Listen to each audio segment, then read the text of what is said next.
દુબઈથી 4,29,00,000ના સોનાની સ્મગલિંગનો માસ્ટરમાઇન્ડ બળદેવની સુરત શહેર એસઓજી પોલીસે અઠવા ગેટ પાસેથી ધરપકડ કરી લીધી છે। 2023માં સોનું લવાયું હતું। સૂત્રધાર હાલ દુબઈથી વાયા નેપાળ થઈ સુરત આવ્યો હતો। અત્યાર સુધી 6 આરોપીઓ ઝડપાયા છે। દુબઈથી 4,29,00,000ના સોનાના દાણચોરીમાં મુખ્ય સૂત્રધાર બળદેવ કોર્ટમાં હાજર થવા જાય તે પહેલા એસઓજીએ શનિવારે બપોરે અઠવા ગેટ પાસેથી દબોચી લીધો છે। દેશના તમામ એરપોર્ટ ઉપર આરોપીના નામે એલઓસી ઇસ્યુ કરવામાં આવી હતી, જેને કારણે બળદેવ ઉર્ફે પાર્થ શર્મા મનસુખ સખરેલિયા ઉંમર 30 રહેવાસી કાવેરી હેબિટેટ અપાર્ટમેન્ટ સીમાડા ગામ સરથાણા મૂળ રહેવાસી અમરેલીએ પોલીસ પકડથી બચવા અઠવાડિયા પહેલા દુબઈથી નેપાળ આવ્યો, ત્યારબાદ તે નેપાળથી સુરત આવ્યો।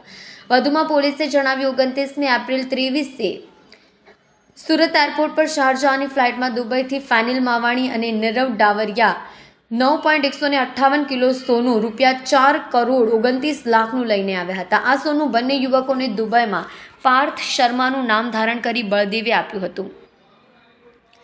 સોનાની દાણચોરીમાં સ્પેશિયલ ઓપરેશન ગ્રુપે મગદલ્લા એસકે નગર પાસે કારને અટકાવી તેમાં બેઠેલા 4 શખ્સોની તલાશી લીધી હતી। સોનાની પેસ્ટ બનાવી અંડરવેર અને બૂટની અંદર છુપાવી 7.158 કિલો સોનું ₹4,29,00,000 પકડાયું હતું।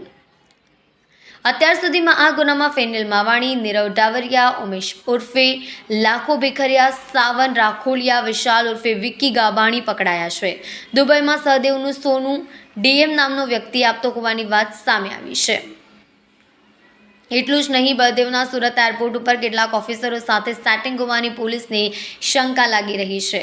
જ્યારે કરોડોના સોના સાથે 2 યુવક પકડાયા, ત્યારે બળદેવે સુરત એરપોર્ટના એક ઓફિસરને બંને યુવકોના ફોટા મોકલ્યા હોવાની વાત પોલીસના ધ્યાને આવી છે। આથી પોલીસે તેનો મોબાઈલ મેળવી સરકારી ઓફિસરની સંડોવણી બાબતે પુરાવા એકત્ર કરવા તજવીજ શરૂ કરી છે।